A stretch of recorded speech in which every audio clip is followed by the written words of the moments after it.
Glen Soil Fertility. I work not only peanuts, but other row crops.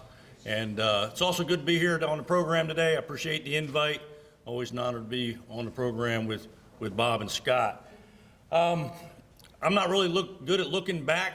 You know, you think about what we learned from last year. I mean, I think we know where our low spots are now and where peanuts don't do so well. When I first got here 28 years ago, I didn't think we could drown the South Georgia sand. And but last year, I think some of them got pretty wet. You know, every time it rains, we say we lose all of our fertilizer. And on crops like cotton and corn, that's kind of might be a big concern. But again, I think just if you're waterlogged like that, that's what we really learned. And going forward, I'd rather kind of go forward, and I think you know already what's on everybody's mind is this issue of where the fertilizer prices are. So I'm not going to spend a lot of time talking about why prices are up. We got economists, other people that can tell you why, and there's not probably a lot we're going to be able to do about it. But I've been tracking prices, and I like to track NP and K separately, and I like to put it on a price of cents per pound. You start talking about tonnage of different nitrogen materials, they can vary. But if you look at price of N per pound or NP and K, and really this is a busy slide, but if you look in the beginning, really 2005 to 2008 is when we made the first major increase. And again, I'm titling most of my talks this year, you know, dealing with high fertilizer prices again, because we've been through this in 2008. But if you look, we peaked for N and P around 85 cents and K around 80. Of course, we came back down. K came down more slowly than the others probably. And now if you look at the last 2 years, where are we now? We pretty much have doubled for all three of those compared to last year at this time. But again, you know, nitrogen's actually higher. We're saying on average about 95 cents. Again, it depends on which material you're pricing. And P and K is more stable because we're usually going to base P on MAP or DAP and K on murate.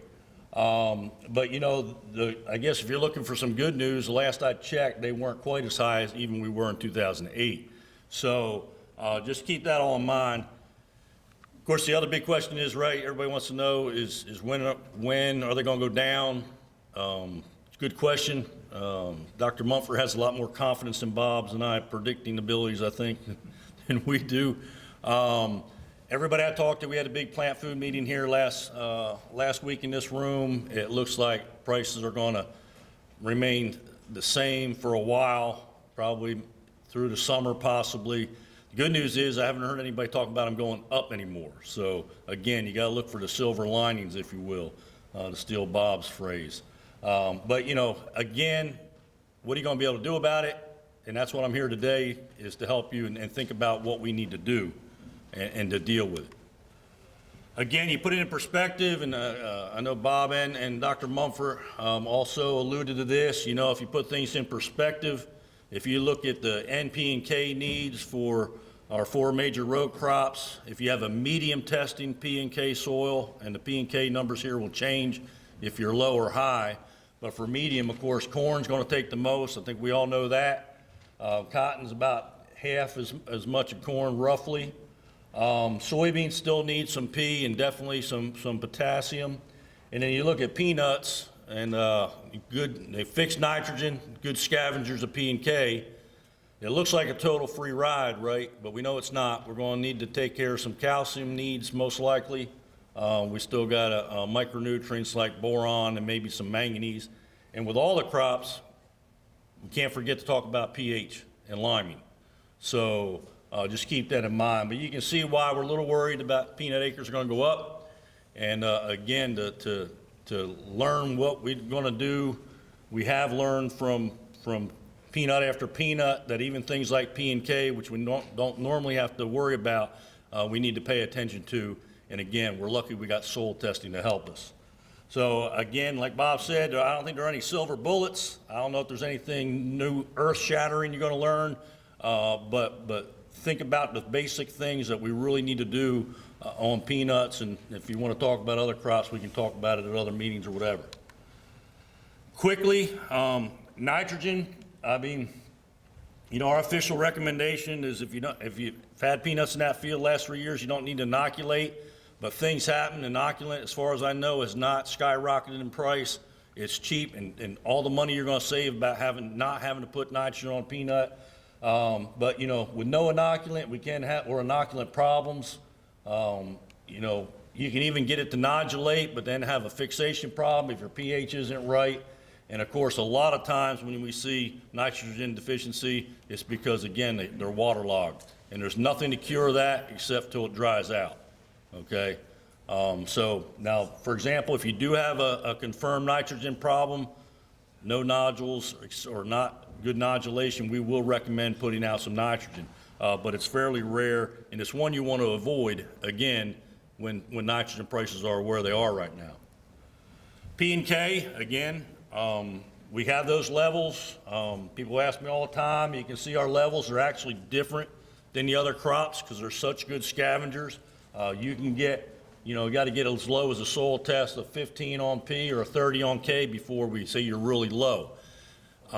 Do we ever recommend P and K on a peanut? Yes, I mean, we can. If you get low enough, and again, your peanut following peanut or new ground or really weak areas, and how are you going to find those weak areas? We need to talk about grid sampling probably.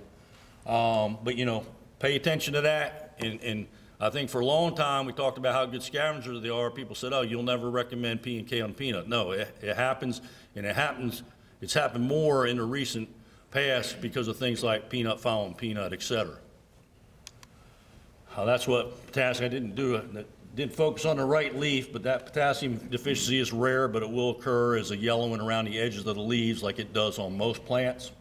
I don't think in my 28 years I've seen a phosphorus deficient peanut to take a picture of. Again, I put this slide in there just to remind you, low pH, and there's John Bold in the back. You know John Bold's in the back?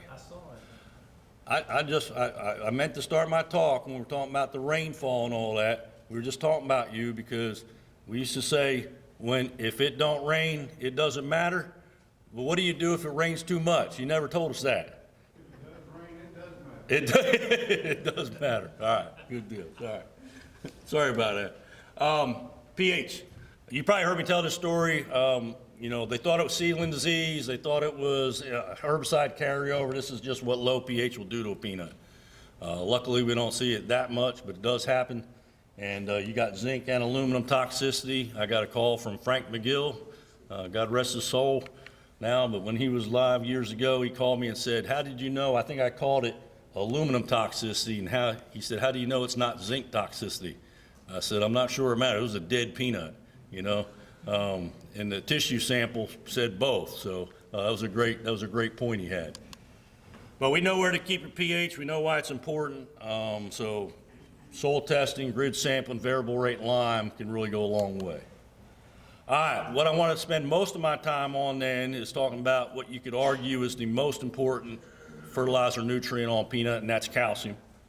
We know we have to have good amounts of calcium in the pegging zone, or else we're going to get pops, pod rot, black heart, and poor germination if you're growing them for seed. We know these things. You know, in the past, we've used lime at planting or gypsum at bloom. That's our two major ways to get calcium in the peanut. A lot of focus again on the prices of NPK. What about the price of lime and gypsum and things like boron and manganese? Luckily, they're probably all going to be up, but maybe not as much as NPK. So we just got to keep that in mind. We can also look at the 4 R's. If you haven't seen this, source, rate, timing, and placement. I've shown this slide a lot, and people still say, how do you get 4 R's out of that? That's a great question. But they say you have to have the right rate, the right placement, the right timing, and anyway. I didn't make that up, somebody else did. But this is very important.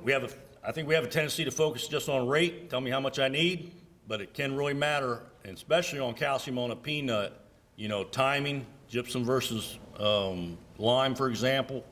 You know, we used to ban gypsum. We don't do that anymore. We broadcast it for placement. There's a lot of things to think about. The other thing going on is last 2 years, there's been a lot of talk about gypsum shortage and you're not gonna be able to get it. I'm not sure that has totally come true. It's getting a little harder to get. You might not get it on time, that kind of thing. But it has made us start thinking, if we do have a real gypsum shortage, what would we do? And look at alternatives. And I'm here to tell you, we've looked at a lot of things, but gypsum's pretty darn good if you can get it. I'll just say that. I made this list a long time ago. Within gypsum, we have different kinds. We have naturally mined, wet bulk, the smokestack, which is the majority of what we use now. Even lime, you got dolomitic and calcitic, you got fine, you got the stuff called aragonite, you got byproducts. And then liquid calcium is a very general term, and there can mean things like calcium chloride and calcium thiosulfate, which we have experimented through putting through the pivot. It doesn't work as good as gypsum, but at least it does some good. And then you got things like liquid lime. You got some things that aren't very effective down here, like chelated lime and foliar calcium. So there's a lot of alternatives, not all to gypsum, but not all are that great. There's some new ones too. There's a top flow, which is a particular fine liquid lime, and now they have it in a granulated form. It's very good at bringing pH up, but at the rates we use, might not provide as much calcium as gypsum. You got polysulfate, which is similar to K-mag, but not as strong, but it's got some calcium in it. And then you even have stuff like potash. Anybody want to guess what potash is? It's incinerated chicken litter. And I have a hard time not saying my other word I like to use for chicken litter, but I'm being recorded, so I'm going to behave myself, Troy. It's really probably the most value as a potassium source. It's got about 8% potassium in it. It looks like an ash, like you would believe, a black ash, but it also has some calcium, and we tried it on peanuts. And then the latest one is calcium nitrate. In my opinion, it's similar to calcium chloride and calcium thiosulfate. It's a clear liquid, can provide a little bit of calcium, very available, but they thought they saw something in Texas with it. We tried it here, and so it's a little too early to tell on that one, but again, I'm not sure that's the answer of the silver bullet. Any question on any of those while we're going, or if I miss any and you got one, let me know. We don't have time to dig into the details, but we have, we are doing studies all the time, looking at these kind of things. This is a number of these products I just mentioned, comparing them to untreated check and gypsum. And when it comes to yield, we don't always see a lot, because if your calcium levels are already good, you've been liming good, you've been using gypsum in the past, you might not always see a response. And I'm going to get more of that in a second. So this is just yield. My technician and student workers and crew right now are working on shelling these peanuts, and we're going to look for calcium in the nut. And that will be the real answer to see how effective and relatively effective these are compared to each other. Because in fact, if you look at yield, we didn't see a whole lot of response over the untreated check. Calcium chloride may be a rate issue, but even in this one, gypsum didn't do that good, and I just think that's just kind of noise in the data. This is another location, and the yield levels aren't that bad, probably about average for the state last year. And here it looks like we probably had a little more responsive site. I can tell you, because I'm going to show you this site in a second. This is one of the rare sites that I was able to find where we actually did call for gypsum in the first place. So, but even then, I'm not sure why the gypsum itself didn't do as well as some of these other things and why one falls out. But again, yield data is a little hard on calcium on a peanut. You really need to look at calcium in the nut to figure out which ones are working the best. All right. So speaking of rate and how much we're going to put out, UGA is fairly straightforward, I think. It's kind of like an all or nothing type response, though. We say you're supposed to take a pegging zone sample, a soil sample 3 or 4 inches deep, right after the peanuts come up. And then if you have 500 pounds of soil test calcium and the calcium potassium ratio of at least 3 to 1, then you shouldn't need gypsum. If you don't meet either of those criteria based on that soil test, then you apply 1,000 pounds of gypsum at early bloom. All right. Seed peanuts since germination, calcium's tied to germination so much, it doesn't matter, automatic, put 1,000 pounds of gypsum out. Pretty straightforward, right?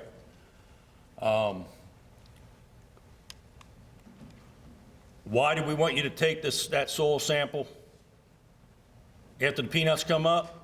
Because if you till it or sample it too early in the fall or sample too deep, it's not a really good indicator of with the calcium you have in the top pegging zone.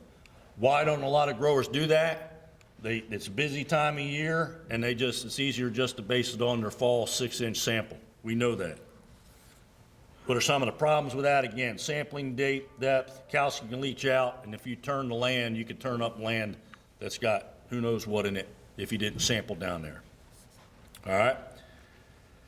What about grid sample and variable rate? I mentioned it already. I think it's a great idea. Does it pay? You know, a lot of people say variable rate and lineman alone pays for everything else.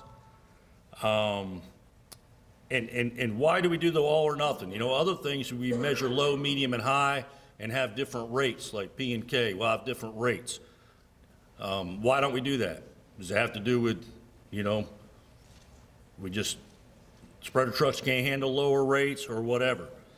And what's interesting, I found out a couple years ago that one of our private labs actually does have a more complicated scheme where they not only look at the soil test calcium and the calcium potassium ratio, they also factor in calcium magnesium ratio, and they have all these different levels, and they'll recommend anywhere from 0 up to 1,250 pounds of gypsum. I need to put the gypsum rates. This is calcium rate. But we're talking things like, we recommend 1,000 pounds if you need it. But here they might recommend 1,000, they might recommend 600, they as low as 300 pounds. And again, I'm not sure how you get a gypsum spreader to spread 300 yet. We might need to get people working on that if this works. But what I decided to do is to go ahead and test this, and especially against our recommendations, and see how it pans out. And I'm going to go through these pretty quickly, but I think you'll find it interesting. I think I got 5 sites here. My idea was just to hopefully hit all these different situations, and I hit quite a few of them. You see the soil test calcium here, and I'm going to list them from the highest site to the lowest. So where we shouldn't see a response to where we have the more likely chance of seeing a response of a peanut as far as yield to gypsum. You see the rates of calcium here we put out, and up here, soil test 800, they had 0, and yield wise, you know, again, you're up that level, and I see quite a few soil levels up that range. Again, if you're liming good and using gypsum in the past, you might have an 800, and you might not have to put gypsum on as far as yield. Here's one at 683. You see the ratios. They would have recommended 100, which would be right here, but it doesn't look different than anything else. And again, you got to remember UGA still would not recommend gypsum at this point. Our trigger didn't trigger in. 571, get a little lower. Don't ask me why the 0 is highest numerically. Statistically, they're all the same, but we didn't see a response to this one where they were recommended 180. Because remember now your gypsum, your soil test level is getting lower, so by the private lab scheme, they're going to recommend more. And then here's one that's getting close to our 500, right? Private lab recommends 160 pounds of calcium, and you can see we didn't see much response there. And then the last one I'll show you, this is the one I showed you before from the source study. So this is where we had soil test calcium, and these are in the pegging zone. We took these aren't fall samples, these are pegging zone samples at a research farm right here in Tifton, 287, and you notice we got a little, and their recommendation was pretty high, and it looks like we might have got a bump here, but it's not super clear. I'll tell you the problem with this site is that it's really hard to find a low calcium site that doesn't have a low pH. And supposedly this site had a pH of 5.2, and that should kill a peanut. And it actually didn't kill these. They didn't lap real good, I gotta admit. Yield was not all that bad, really. But it didn't respond. So when you think about it, again, if you're liming to where you should be and you can take a Pagan zone sample and you got really good levels of calcium, you know, really think about whether you need the gypsum in the first place. The other thing that we're probably going to lead to eventually is what about grid sampling, Pagan zone samples, and variable rate gypsum? And you go back to here, if this scheme worked, you could even have different areas out there based on these different levels and only put 300 pounds of gypsum out, or 500, or 1,000, or 1,250, or 0. But again, as you saw from the data at this point, based on yield, we didn't see a lot of response to using this kind of a scheme. So back to the drawing board, so to speak, or stick with what we know works right now. I'll finish with a couple things on timing and hopefully leave time for questions. Or actually, I want to get the micronutrients. I've talked about timing some. Boron and manganese are probably the biggest ones to think about, obviously. We have a recommendation for ½ pound of boron. Again, boron prices are probably up a little, but when you're only talking about ½ pound of boron, it's not like some of your fertilizer bill for NPK. I've tested a lot of boron products in the past. I got a call yesterday. Somebody's got a new one. I don't know if they're going to say it's, you know, twice as good as everything else yet. But my experience has been, you know, a recommendation is for, we're using a lot of liquids these days, but it's a ½ pound of boron. No matter what you use, and pound for pound, boron seems to be boron, from what I can tell. Most of your liquids are derived from boric acid. And then we still have some people, I guess, using soluble left around, and that works fine too. There are some that are recommended about 6 ounces. 6 ounces of 5% or 10% boron per acre. I think they have figured out when you don't need any, 6 ounces is enough. All right? And I'm not going to say much more, but, you know, see also what they charge for that. And I'm going to say if you need boron, use one to give yourself the decent shot, because let's face it, boron's kind of like a cheap insurance. We've always called it a cheap insurance. It's good for pollination and fruiting. We've got to make the yields, because that's one thing I forgot to mention. You know, commodity prices are decent right now. So even when it comes to corn and cotton, you'd be surprised. It still pays to put the recommended fertilizer out. You wouldn't think that'd be the case, but it does. But if commodity prices drop, it might be a different story. So we got to make the yield, so give yourself what you want. You don't want a hollow heart, which you can get from boron deficiency. I'll finish with manganese deficiency. I think we might misdiagnose that sometime. I'm not sure we have quite as much manganese deficiency out there as we think we do. It might be waterlogging, might be something else, disease maybe, Bob, I don't know. It does, manganese sulfate does green a peanut up though. It shouldn't be that expensive. You know, ideally you would take a tissue sample, soil sample, confirm you have a true manganese problem before you spray it. We have good handle on what you need in your soil. I can tell you right now, looking at your soil samples, whether I think you're going to have a manganese problem on a peanut or not. So you know, that's not a guarantee, but that's probably my best predictive powers there, Dr. Mumford. And other micronutrients, copper, iron, molybdenum, chlorine, we just don't see a lot of problems with those, so I'll keep that in mind.